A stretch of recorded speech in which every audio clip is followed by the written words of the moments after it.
Hello, friends, and welcome back to another Coffee Talk podcast episode. I am so excited for today's chat because it is being uploaded on a specific day for a specific reason. Now, you can join this chat at any time, but this is scheduled to go live on December 13th, which just so happens to be Taylor Swift's birthday. And yes, I did that on purpose. I actually checked the calendar when I was looking at my episodes and like my uploads for the rest of the year. And I was like, if December 13th, known as Taylor's birthday, falls on a Wednesday, which is usually when I aim, and I use the word aim on purpose, to upload my coffee talks. Now, they don't always make it out on Wednesdays. However, it is my goal to get ahead. And I'm hoping by this episode I will be. I'm filming it quite a bit early, so editing me, get it together. It just made a whole lot of sense to sit down and have a chat about Taylor. Now, I've been a Swiftie for a while, so I feel like I have a pretty good I feel like I'm an old sage, and you know what? No, I'm not, because I swear there are Swifties that know a lot more than me. I am part of like a long-standing Swiftie club, you know? I know that there's been a lot of new Swifties, and the new Swifties are like they take it very seriously. Like very, very seriously. I follow Taylor Swift Reddit, and I'm starting to feel like the odd man in the Swiftie club. Like, I feel like I don't know enough. Like, I'm naive. Like, I am, I don't know, out of touch, perhaps, when it comes to Taylor Swift knowledge and Taylor Swift facts and just things that people know and have put together and Easter eggs. And furthermore, all that to say, I've been a fan of Taylor Swift since her debut album. It was my sister. I love that we have this link, this tie as part of our like, I don't know, our relationship in our timeline on Earth. But it was actually my sister that showed me Taylor Swift. So huge shout out to my sister. She was on our family computer way back in the day that lived in our parents' room, where you had to use things like dial up. And I don't think dial up was a thing at the time. I'm sure we had Wi Fi by this point. But I just remember being in my parents' bedroom and my sister being like, look at this new song I found on LimeWire. And it was Teardrops on My Guitar. And I've been a fan ever since. My sister's been a fan ever since, and I've been there for every album. I peaked my super fandom, my super Swiftie energy peaked during her Speak Now era. I was in high school. It was 2011 and 2010, 2011. Yeah, I was in a weird chapter of my teens where I felt very like I didn't have an identity. And so my identity literally became wanting to be Taylor Swift. I had a bedroom themed Taylor Swift, actually. You know, it's hilarious. So now, I've talked to you guys about Lumi Deodorant before, but I want to just refresh your memory if you're looking for some deodorant for yourself or to gift to a loved one this holiday season. Lumi is a game-changing whole-body deodorant designed by an OBGYN to work not only on your pits, but also everywhere from your feet, your privates, your belly button, like literally everywhere in between. All new customers can get $5 off a Lume Starter Pack with my exclusive code and link. Just use the code COFFEE at lumedeodorant.com. That's LumeDeodorant.com, and use that code COFFEE at checkout. Short story, I haven't even told you about my coffee. I haven't even told you about my nails. Okay, sorry, I dove right in today. But my childhood house, the house that we grew up in, when my parents split, my mom did end up selling it, but she took all of the things that we owned and kind of had them in storage for a long time. Like, didn't go through it. Understandably, it would be really hard if your family broke apart to like go through all your like things, you know, all the things that you've kept. But she finally had to go through it this last year, and she sent a box up of my things with my brother. And I went through it. It was actually in a vlog that I did for my membership club, where I reacted to the box, opening it in real time, like, and going through it and just seeing this little collection or time capsule of who I used to be. But it was so funny because so much Taylor Swift paraphernalia, merchandise, things from like that era, the Speak Now era, the Red era, and just like how much of her merch I had is kind of insane. I can go grab it, but before I do that, please allow me to take a breath and formally let you in on today's drink and today's itinerary. So I am drinking out of my Taylor Swift mug today. This mug is on Amazon. You can also find it from quite a few little Etsy shops.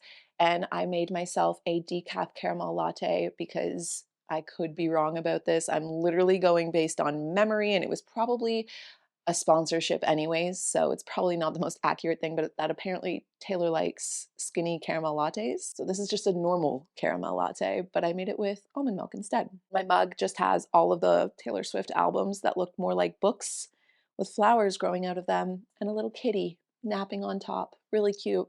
I am also in desperate need to do my nails. Like, my nails are a tragedy right now. I have been wearing these Glamnetic. They are reusable press-on nails, but these are the only ones that, I kid you not, actually stay on my hands and are worth just like a shortcut manicure.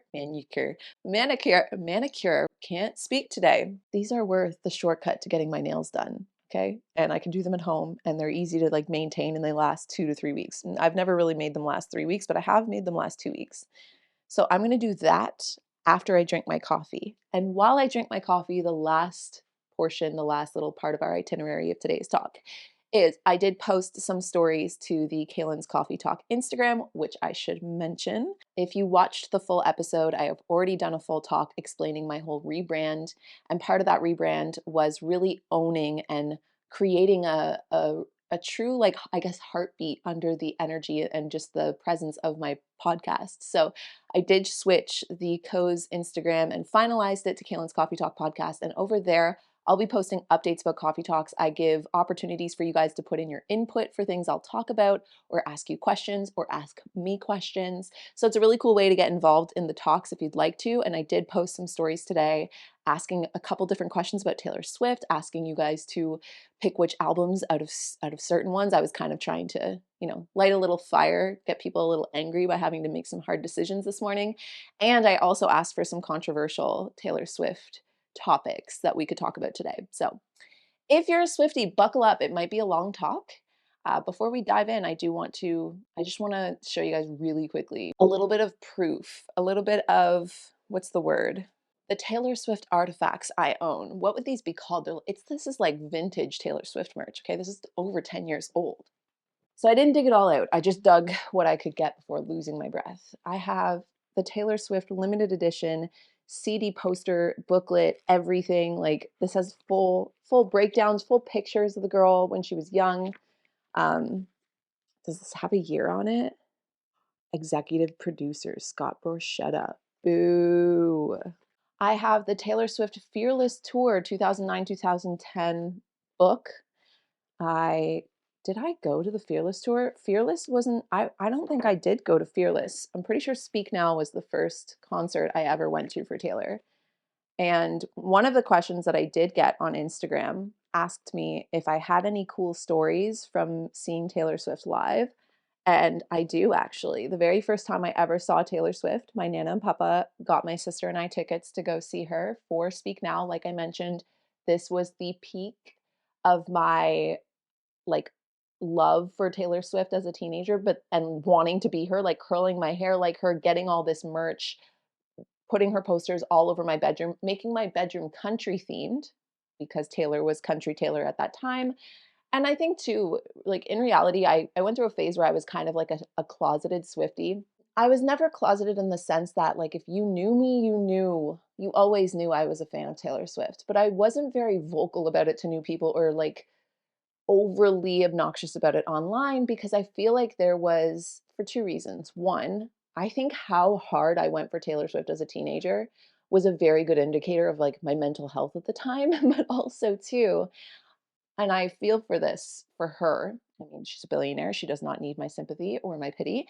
But I feel like a lot of the times, if you're a Swiftie, especially as a girl or a woman, let me rephrase, a woman, if you're a woman and you're a Swiftie, I feel like for a very, very long time, you almost kind of got written off as just being like, kind of dumb, just being like a dumb, tasteless, vanilla, or what's the word? Basic bitch, because you like Taylor Swift. And a lot of people didn't really know or appreciate her talent. And it doesn't necessarily have to be her talent for singing, which we could get into, but the progression of her voice over the years has been incredible. Even again, having seen her go from Speak Now to watching the Eras movie, or just even without the Eras movie, because you could say, okay, well, editing, well, more recent, the last tour, the last thing I went to was Reputation. But just seeing the power behind her voice, like you can tell that she's definitely worked on what little bit that we can control when it comes to how good of singers we are. Some people are just born talented with voices of angels. Other people can have a strong voice, and then through genuine practice, breath work, like working with vocal teachers, you can actually get down into your diaphragm. You can hold your voice. You can learn how to move past your like tension to hold back when you want to go for a high note. So she might not have been born with the most talented voice, but as a writer, like there is just no denying that as a songwriter, but just as a writer in general, she is super talented, super, super talented. And furthermore, it goes even past her talent for writing. It really goes into her business savvy as well, her ability to be a mastermind, as she would call herself. Now, there can be a dark side to that, and we will talk about that today too. But I just wanted to take a little trip down memory lane. This is a 2013 Taylor Swift calendar. Just wanted to give you guys a bit of a backstory as a Swiftie. And I will be honest, I feel like I wouldn't say I feel left out of the Swiftie fandom anymore, but my sister, my best friend, and I, we have this like inside joke where we're like kicked out of the Swiftie clubs by all the new Swifties, and that is not in malice intent at all. It's like an inside joke because we feel like we are like old ladies learning about Taylor Swift from like the new young hip crowd, you know? And it's funny, but I feel like as much as I know about her, there's so much I don't know about her. And I said in my album reactions and such too that I don't love to speculate. I think speculating on a lot of someone's private life can be very invasive, and it can also start a lot of rumors about somebody.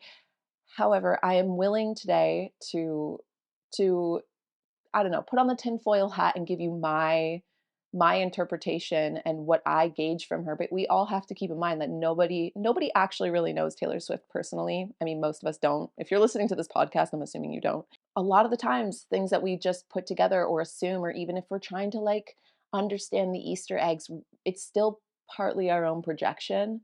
So I mean, I love listening to her songs and wondering who the hell they're about or who would have inspired such magic, and I come up with my own theories that make it fun, or sometimes I just don't like to think about it so that I can have my own story to the song. But yeah, I'm willing to share a few of those today, but just so it's been said and it's been known, it is full speculation, and I do it with love. I do it with love. Okay, I need to start soaking my hands to get the last few nails that I have on off. So please forgive me for being so extra right now. And I am now going to pull up the things that I asked you guys about Taylor because we're going to dive in. The first story I posted was ask me any Taylor related question or topic starter. I'm going to avoid any of the like controversial conspiracy questions just because there is a second chance to get into those types of things later on in a further story. I'm just going to go with kind of more generic, basic, fun questions. A couple of these are asking like the first song that ever made me fall in love with Taylor's music or how long I've been a Swiftie, and I've already gone over those. Someone asked me my top 3 favorite songs, and I refuse because they changed. Like I change my underwear daily because it really depends on my mood. It depends on the energy of the day. It depends on the stage of life I'm going through. So my top 3 favorite songs change often. The top 3 that come to mind would be like Style, Cowboy Like Me, and You're on Your Own Kid. But I mean, if you asked me again tomorrow, 3 different songs would come to my brain. Has her style and looks ever affected yours? And I did kind of mention this, but yeah, I used to try and dress like Taylor Swift for sure.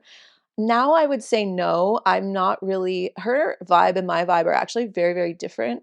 I feel like in an alternate timeline where Taylor Swift is somehow a regular day-to-day human being and we met and we became friends, we would like complement each other in terms of our styles, our vibes, our personalities, our aesthetics, but we wouldn't mirror each other. Actually, I feel like those are the best kind of friends to have because you become like you get to be your own person, your own identity, have your own like style, your own niche, your own like energy, your own vibe. And then you meet somebody else or you make friends with somebody else that has their own full encapsulated vibe, identity, aesthetic, whatever. And then when you come together, those two things like merge and it just takes, it's almost like It makes me think of two aura colors coming together and creating a bigger aura where there's like, you can see both colors, but then you can also see where the colors overlap. Does that make sense? I know it sounds like I'm on mushrooms right now. I promise you I'm not. Let's say your aura is pink and you meet a friend, and for whatever reason, their aura comes off as like blue. But when you hang out together, there's still the pink and there's still the blue, but then there's this nice lavendery purple in the middle because your colors are like meshing. Yeah, that's a really long-winded way to say that no longer does her style or looks really affect mine. I couldn't rock bangs. She's more of a cat girl. I'm more of a dog girl. I like her style, but I wouldn't wear the outfits she wears, and I don't think she'd wear the outfits I do. So I also couldn't afford to wear the outfits that she wears. Someone's asked, okay, this comes back to the fan thing. Do you keep up with all the little Easter eggs that she drops? I did. I still kind of do to an extent. If I'm honest with you and I'm speaking freely and I'm not holding back, I think the Easter egg thing is getting a little out of hand. I feel like, and maybe people are just kind of having fun with it, but my algorithms know that I'm a Swiftie and I also follow Taylor Swift Reddit. So, all this to say, I see a lot of content about Taylor Swift and a lot of Swifties content, and I feel like the Easter egg thing is getting out of hand. Like, just even what was it? I think it was people were expecting a Reputation drop like right after 1989. And don't get me wrong, I would have loved that. People were upset when Reputation TV didn't happen. And this all boiled down to like people putting Easter eggs together that don't exist. And again, I don't mean this in a rude way, but like I've seen Easter egg speculation where someone's like, if you put the numerology of 13 with the amount of letters in the last song or the 13th song of this album, it creates the number 26. And on the 26th of this date, when she was 26, she said this, which means we're getting this at this time. And it's just like, I don't disagree that Taylor Swift is a mastermind. I don't think she regrets doing the Easter egg thing, but I think that it's getting a little out of hand. And I would say that I keep up with the very obvious Easter eggs, but even then I kind of like being surprised sometimes. I like finding out about the Easter eggs in hindsight.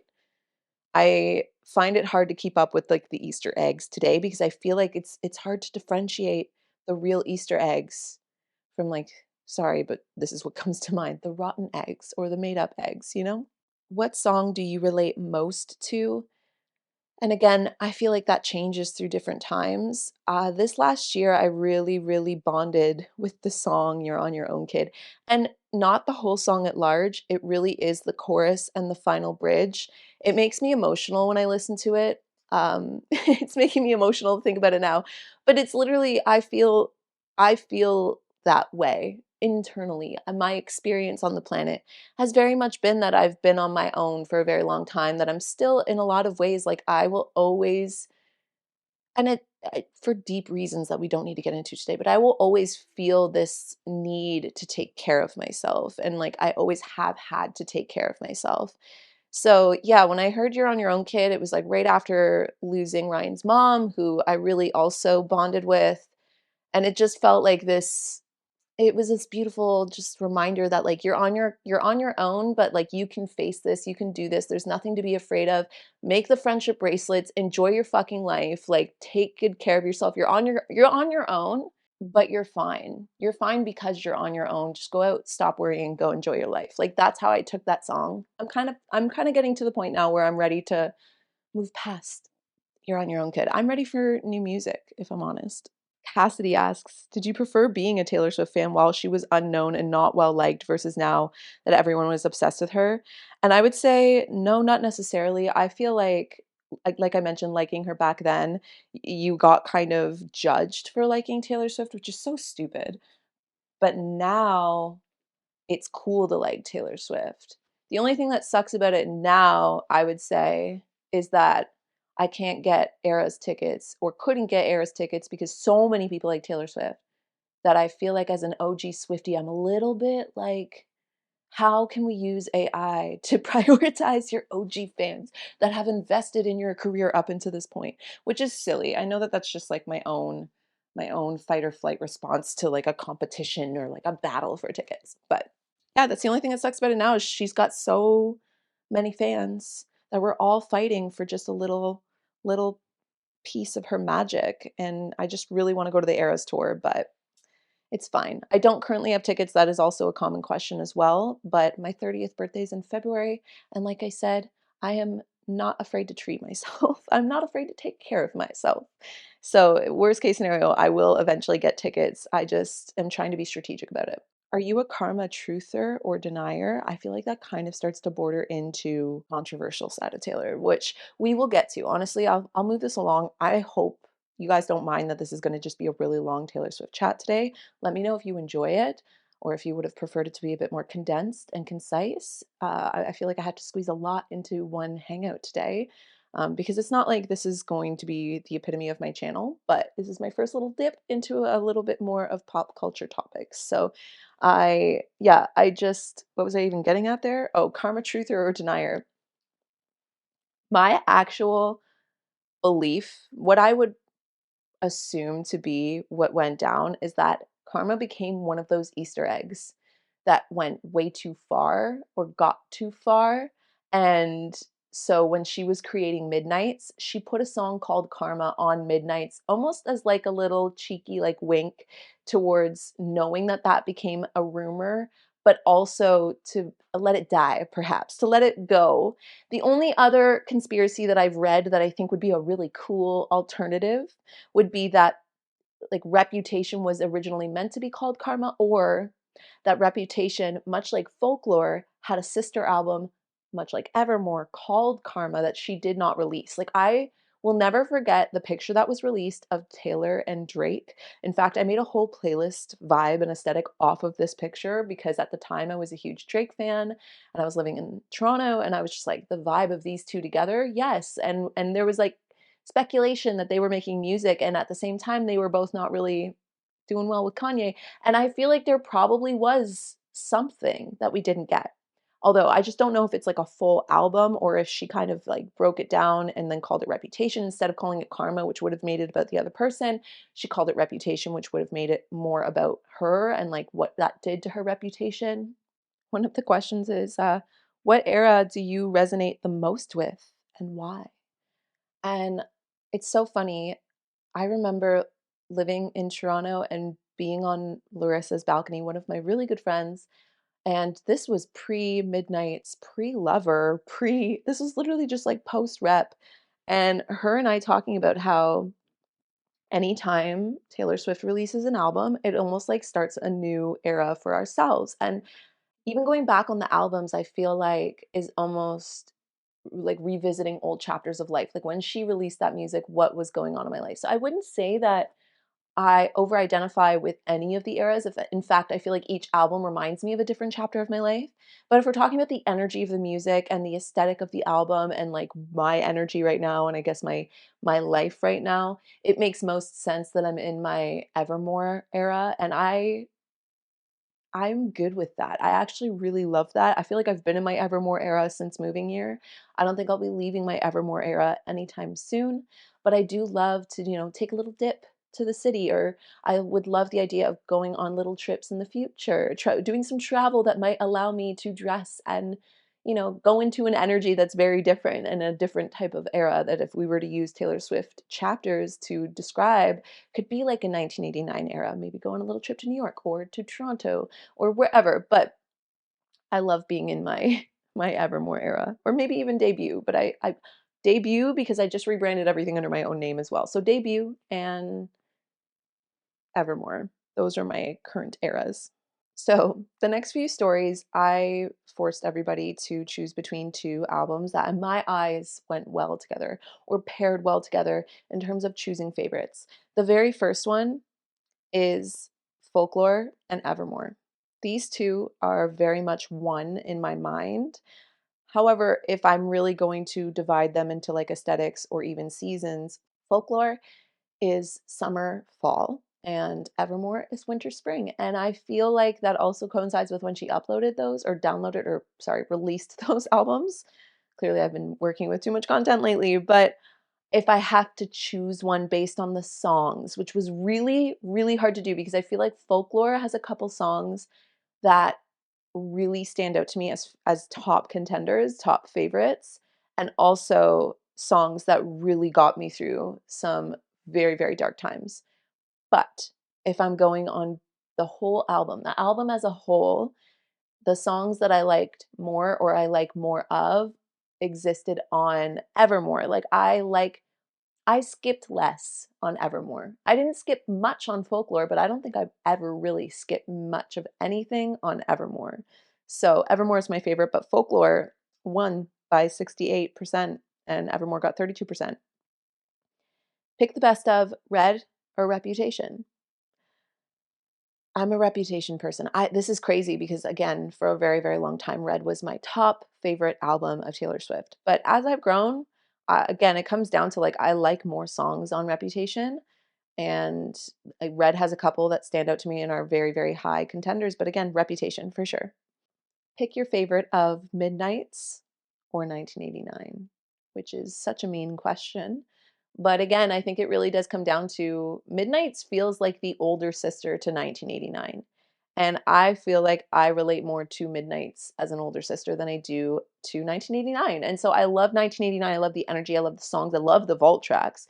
But I feel like my life and just me in general, I relate a lot more and I vibe harder to Midnights.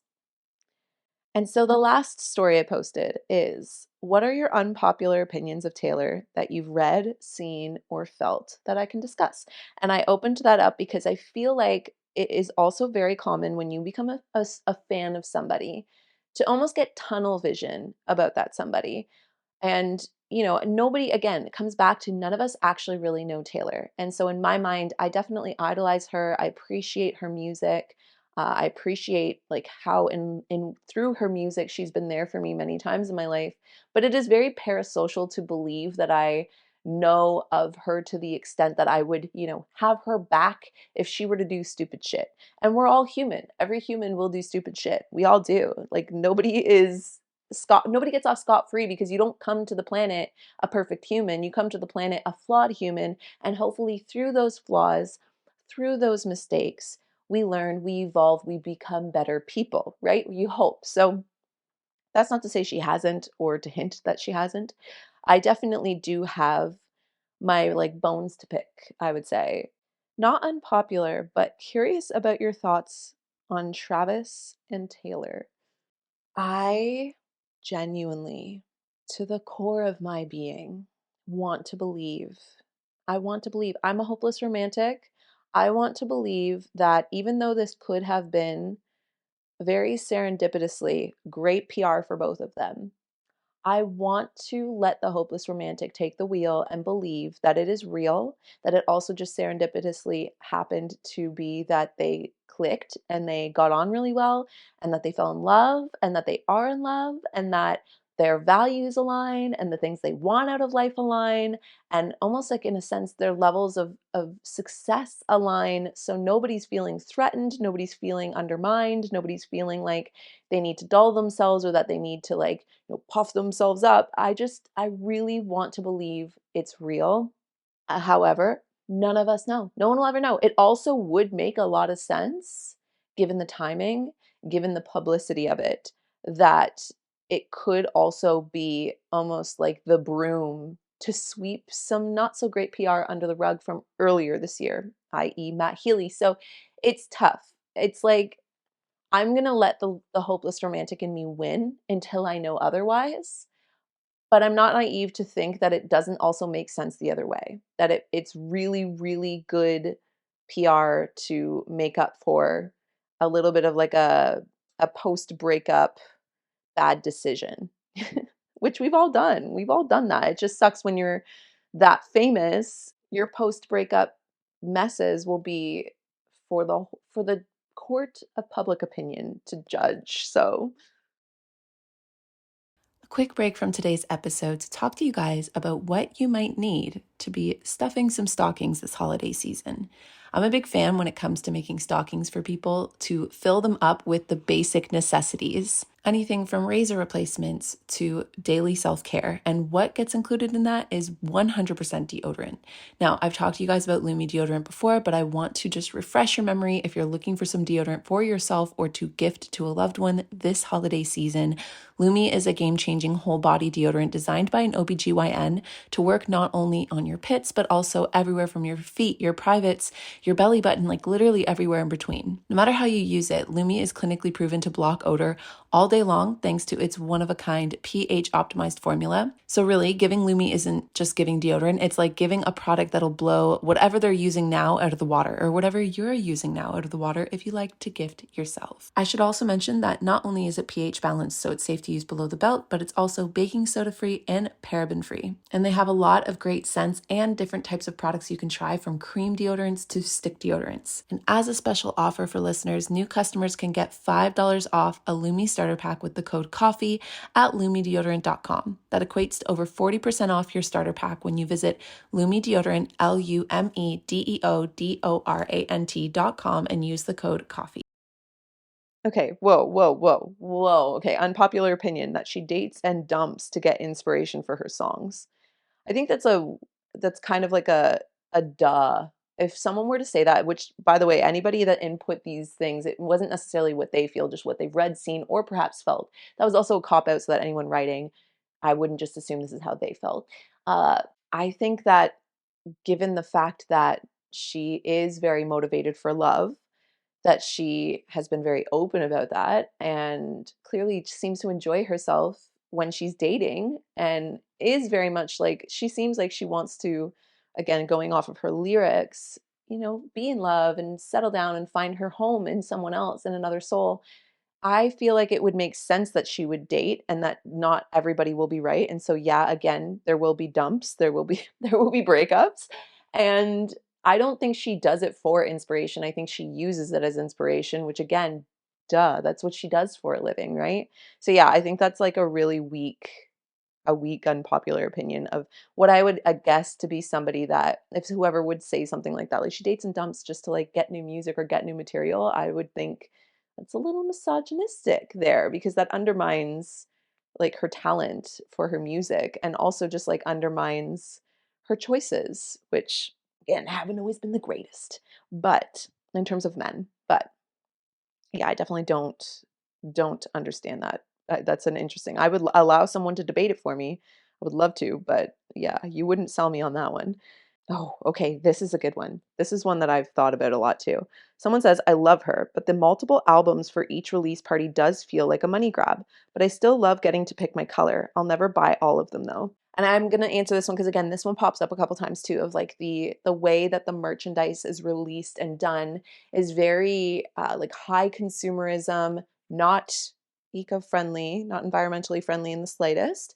And oh my gosh, we could also have a full discussion on her merch, because as someone that like has made merch and has definitely made cringy merch in my past, so I am not saying this as a way to be like to like look down on Taylor's merch or anything. It's just more so that like I feel as I kept creating merch, I kept learning about like, oh, not everybody wants to wear merchandise that just has like a logo and a big, and or someone's face. Some people do, but I do feel like as someone of her caliber, her merchandise falls short for me a lot. A lot. I feel like the quality and the choices are very interesting. They're very, very print per order, which is like, again, I have a background in that. I understand how that print per order merchandise works. It's just interesting. Like, as someone like Taylor Swift could literally come up with her entire own clothing line if she wanted to.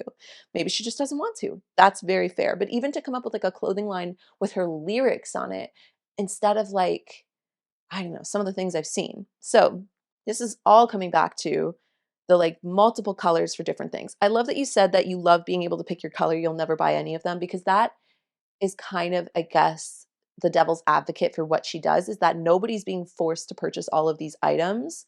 And I do hope it is like a print per order situation where if the order comes in, then they manufacture that thing. At least for the clothes, I hope that's the case, because I know that like albums and such might be a bit different. But I agree in the sense that a lot of the times there is a lot of like, what? behavior when it comes to the merchandise, how it's released, like the collectibles that you have to buy them all, but you're also buying like multiples of the same album. It doesn't make sense. But again, like it does make me think of my dad has always been a musician. He's always been passionate about music and he's had certain artists that he has loved his whole life. So when I think about my dad and like the Beatles, if the Beatles did something like that back in the day when he was like, when the Beatles were in their prime and he was younger, would he have worked hard to like buy certain things from the Beatles? Probably. I think we just live in a very high consumerism state now, whereas like the Beatles probably wouldn't have done a clock of the same album, but they would have done something. It's just that we've evolved to, and capitalism has evolved to a place, and consumerism has evolved to a place where we're just so willy-nilly to like make things just for the sake of making them and buy things for the sake of buying them and have them for the sake of having them and then get over them really quickly, which is really sad. Does it feel like a money grab? Yes. Do I sometimes actually believe that a lot of the times there's a little bit of energy that seems to course through the way that like fans are treated when it comes to merch and tickets and other things, or it's kind of like dogs for a bone, which I was talking about with one of my friends, Larissa, who's also a Swiftie fan. It does turn me off a little bit sometimes. I won't lie. And this also does lead into, and there have been a couple questions as well about her like use of the private jets and her disregard for the environment. I would agree to a certain extent that again it comes down to like the consumerism, the quality that things are being made. I have not done the research to know where her merch is made and how it's made. I really do hope she does use like ethical manufacturers and people that are paid fair wages and have good working conditions. I hope that this isn't something that's like done in a sketchy way overseas where people are not paid and not taken care of and not treated well, especially if these are women or mothers or children. Should not ever be children. Let's go back to it hopefully just being women, mothers, or even men, but people that are trying to feed their families or just take care of themselves or, survive, being able to feed themselves even. I really hope that's not the case. So that's again me giving the benefit of the doubt until I find out differently or unless I find out differently. So yeah, that's obviously a first disclaimer that should be important. Someone again of her power, of her means and her riches should be able to choose and also lead. Like look at how much she has led in the music industry. Like let's lead in other ways too, Like let's choose to show more ethical practices in the other business lanes we take. But this also, again, comes back down to, and again, I can understand this, not that I am justifying it, but just that if she were to use more ethical practices, if she is using more ethical practices, that would raise the price of her merchandise. So she's also has to gauge like what can her average listener, her average demographic, what can they afford to buy? So this is like a another conversation for another time. It is a really, really interesting dynamic in the world of consumer goods. So I hope and pray and want to live in a world where there never has to be unfair practices to create products that are actually affordable for the common person. I'll leave it at that. Um, the private jet thing is also interesting because again, it sucks when as like an average daily human, you're just like, "What?" That was like a painful laugh. You're just like trying so hard to not use Ziploc bags and, to thrift a bit more and use secondhand and reuse things and like recycle and wash out your recycling so the recycling people actually take it. And then there's just people flying a private jet all over the planet that is like one ride on that private jet did more damage than like the little bit that you've tried actually, did. If you're wondering my stance or curious my stance on that, the reason why I still hold dear to my practices or do my best, I'm not always perfect, but do my best is because I think that the way that we move within the world isn't about what other people are doing. And even if what they do causes, havoc for us all, I think it really does come down to karma and like the way you move through the world and the choices you make and the values you stand by and furthermore, not just stand by them, but live by them, like the choices you make and how they interact with your imprint on the planet. I just think that there is always reason to still practice those things, to practice your values and your beliefs and your morals, regardless of if other people are doing so. So, like, I guess that's kind of me saying, like, don't jump off a bridge if someone else does. Just because someone cool jumps off a bridge doesn't mean that they wouldn't, cause damage. to themselves or to others. I don't know how we're getting with this metaphor, but at the same time, I can also hold the token that Taylor Swift is somebody that has to have very, very high security. So I can understand why she isn't going to take a commercial plane. I can understand that she's also, given her tour, given her like level of success and the amount of projects that she is involved in, that she does need to be multiple places a lot of the time. So she does have to fly around quite a bit.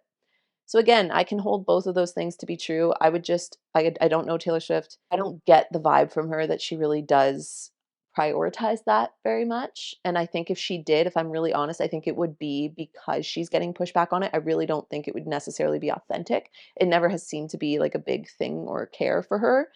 Um, and that's I'm not gonna say that that's fine. I just like I wouldn't she's human, you know, I can't expect her to be perfect. I would love for her to be, but like I remember learning when my parents weren't perfect. Like it's not the same, but it's the lesson that you learn that people, no matter who they are, no matter how much you look up to them, are flawed. They're human and hopefully they're trying. As long as they're trying to evolve. So yeah, I think both of those things can be true. Slut shaming for dating the same amount of people most of us do. Yeah, I find this to be super interesting as well, because I think that it's just another way to almost disregard her and to minimize her or belittle her or make her seem like it's just misogyny, and it sucks because again, there's a lot of nuance in there. There's a lot we could pick apart in there. I just think that it's another way to almost make a woman who has, by her own right, become very, very powerful to take away a little bit of her power and make her feel like she's done something bad or should make herself feel a bit more small. And I think it's super messed up. Super messed up. Okay, so I feel like I have to address I don't have to, but I'm going to because there's one of the most common things that I'm getting asked to talk about, specifically in like the unpopular opinions or controversial opinions, is to address Taylor's sexuality and certain friendships that have created rumors around Taylor's sexuality.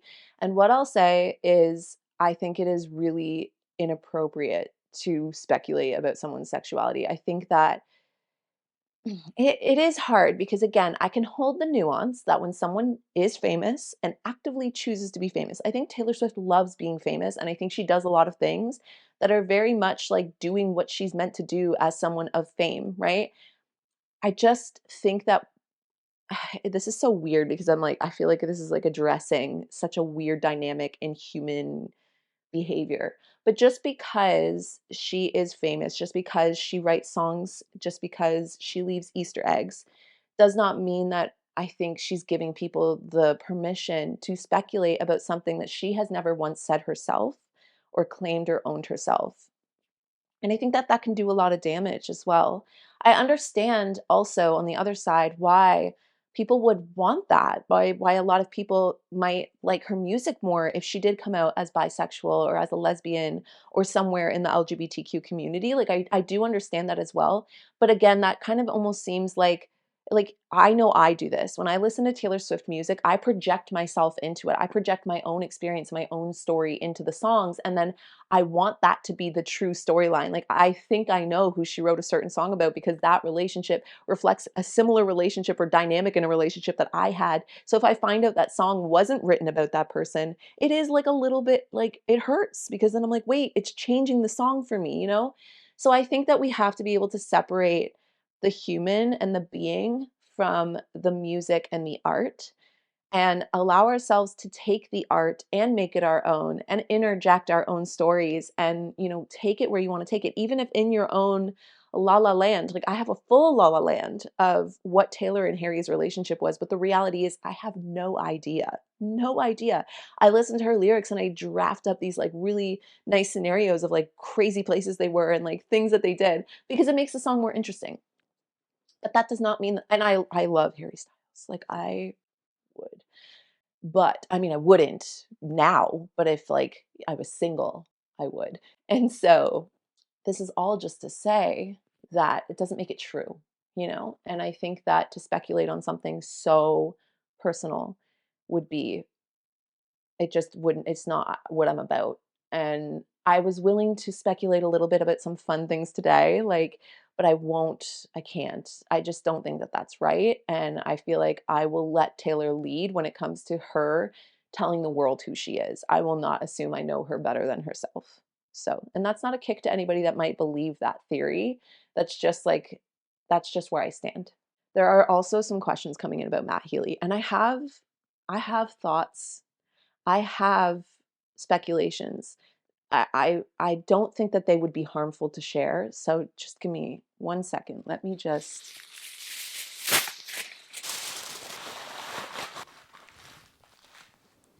I thought Ryan just walked in and I was about to be like, because I just wrapped a tinfoil hat. I just literally made a tinfoil hat for myself in case you're listening today. I know I just said that I don't like to speculate, and I normally don't. And I normally like wouldn't share if I do speculate because again, I'm sharing this publicly and I don't mean to.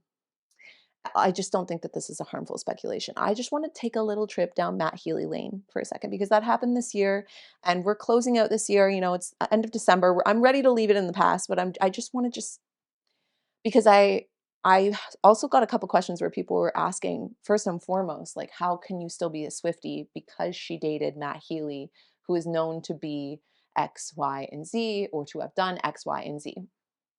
I would say have done X, Y, and Z personally, and this might be controversial. We have entered controversy. Wait, no, that's conspiracy.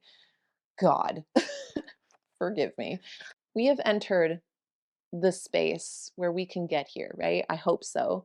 So I think it's super interesting. And actually, somebody that I think worded this really, really well, the Swiftologist, also known as Zach, made a really good point when it came to Matt Healey that it's very interesting how people almost like hold Taylor accountable for Matt Healey's choices, which I think is super interesting and says a lot about our culture at large. However, she still has to own her own choice to date Matt Healey. I don't think someone like Matt Healey, which was heartbreaking for me, by the way, like I was a huge The 1975 fan. I don't know where I stand on the line of separating someone's art from the person. Like it gets tough, it gets a little weedy. However, again, I also hold space for allowing people to have their beliefs should they do no harm with those beliefs.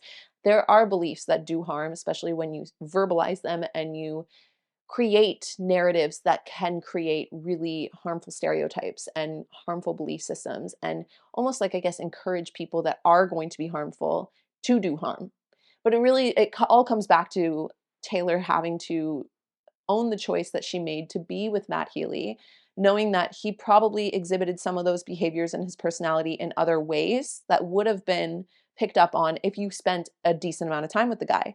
I listened to the 1975 like religiously in 2016. The 1975 got me through a really dark depression. So like it was very hard for me to find all of these things out about Matt Healey, and people did not hold back. They dug deep for him. And I know that that's a little weird. It does again breach the topic of it does breach the topic of cancel culture, which again is another topic for another time and something that I don't necessarily have a strong stance on. I think cancel culture can be really fucked up, but I also understand why it exists and why sometimes people really do need to be held accountable. So not today's topic because this is already such a long talk today, long hangout today. But what it does boil down to, my conspiracy, if you will, my tinfoil hat, is that Taylor went through a really hard time, a really hard time. And again, I don't like to. The other thing that people, I've noticed some comments have speculated on and have brought up are the idea that she possibly had a miscarriage because of songs like Bigger Than the Whole Sky. And even I didn't even put this together when I listened to it, and thank God I didn't because it would have destroyed me. But the idea that you're losing me has almost like connotations of a relationship that has gone through something like a miscarriage. Thank God I didn't put that together like with the heartbeat and losing things like the air is filled with loss and indecision. I also don't like to speculate on that because even if she did, that is devastating. That is heartbreaking. If she wanted people to know, she would let them know. And if she's not directly letting it be known or like making that an Easter egg, but she is expressing her experience and possibly using metaphors that could correlate to someone having that experience, I don't like to speculate on that because I think that that is horrible if she went through it. And if she didn't go through it, I think it's horrible to speculate that because she has, like, from the Miss Americana documentary, has mentioned how she wants to be a mom. And so, again, this is where we're veering far off the lane.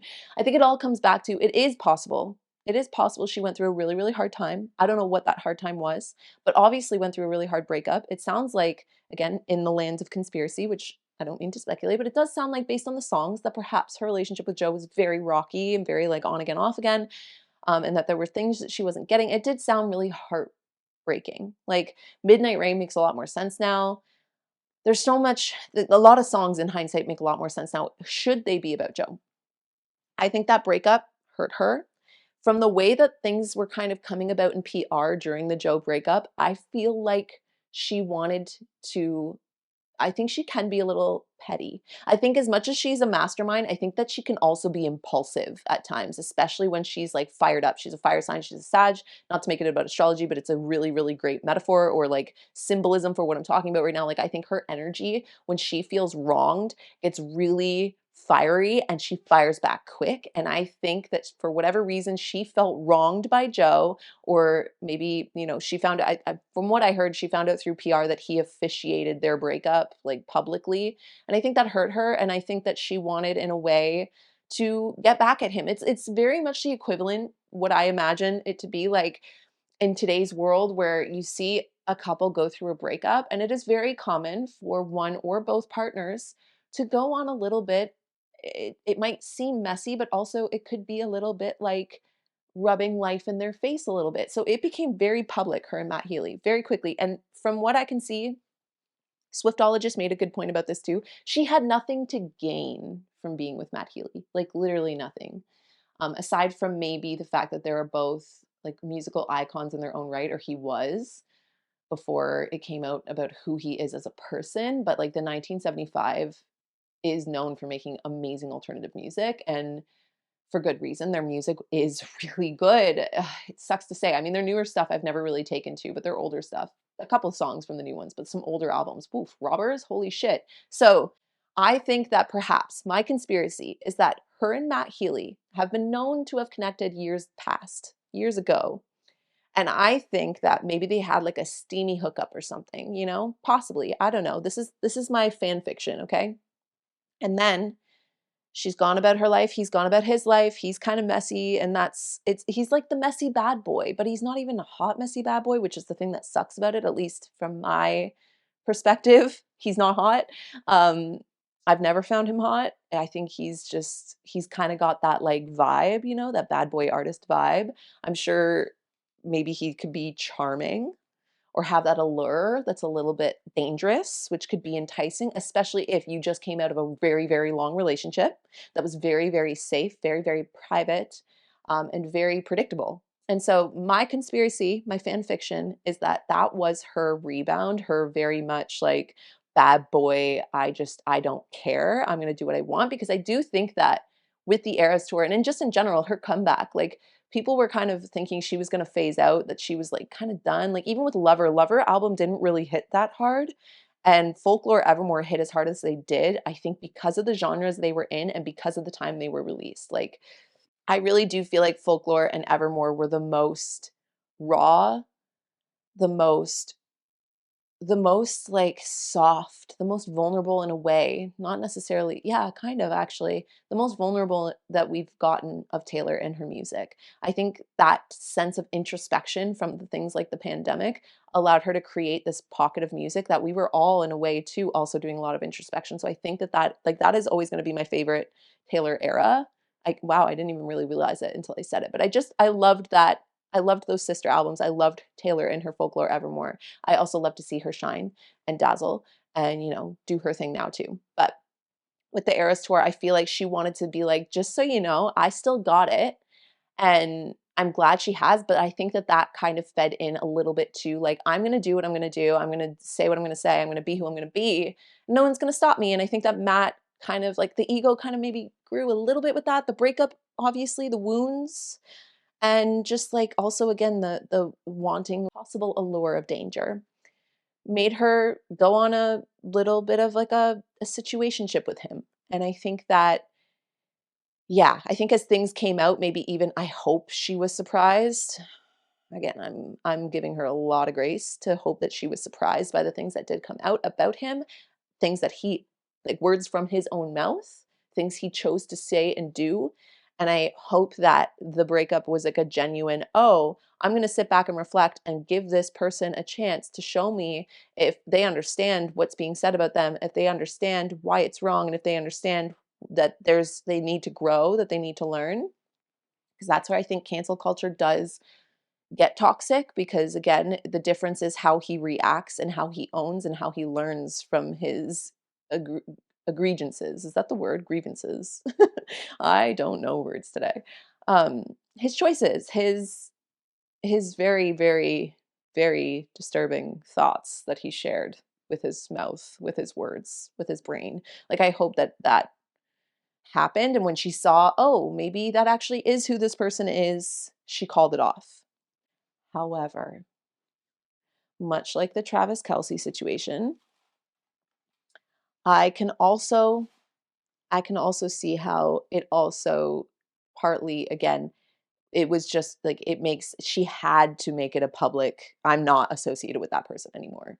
Um, Regardless of whether or not she did that because, and I hope she did, because she realized that that person wasn't a person that was looking to grow and understand their biases and understand the holes in their empathy and their understanding of like the full human race being interconnected, that, you know, whether it's gender or race or anything of that matter does not bring somebody to be above or below another person. And to, again, I'm getting into my own like fucking virtue signaling over here, but just like, if he isn't that person, that I just think that I just hope that that was an awakening moment for her, that maybe she wasn't seeing it because she was only thinking about herself. And then when she saw it, it was like she got the ick, genuinely got the ick, and left. And that Travis Kelce is real. That's where I'm leaving it at. That's my conspiracy.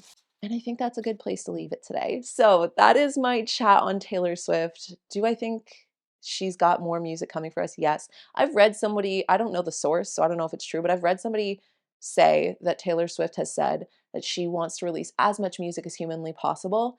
My own theories that I've never like publicly shared or necessarily took from anywhere, like I haven't seen these theories and been like, that makes sense.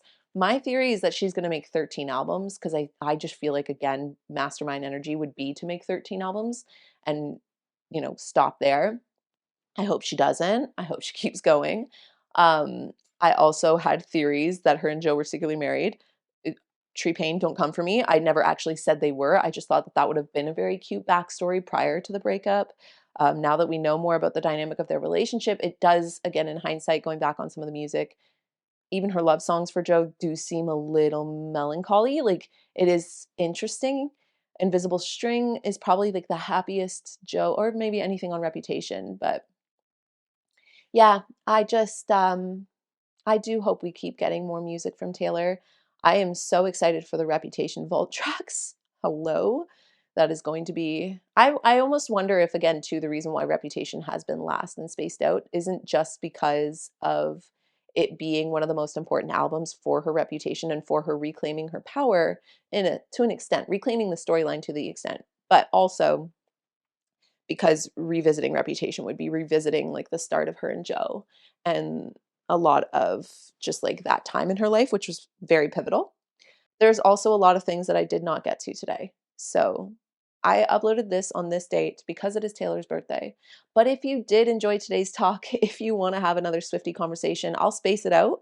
But I would be happy to go through more, because people are asking questions about, like, do you think she's only a feminist when it works for her? Or do you think that she's always the victim? Which I don't, by the way. I don't believe in either of those things. But I feel like I've been talking a lot today. So I'm going to close it down here. If you want to talk about this more, let me know. I can do an extra episode, a bonus episode, something along those lines. And also, if you have any conversations that are more of this genre, I love talking about my philosophy, my books, my deep meanings of the world, but I also do, in my friends and day-to-day conversation, like talking about what's going on, just like on a little bit of like a interesting, let's observe, let's reflect, let's talk about it, and like actually do bring it down to philosophy or like someone's character, like the humanity of a person. Are there other topics that we could go through? And without further ado, I will leave you here, sending you a one sip left of my cold coffee and a cheers. And I will talk to you guys all in the next coffee talk. Bye, everyone.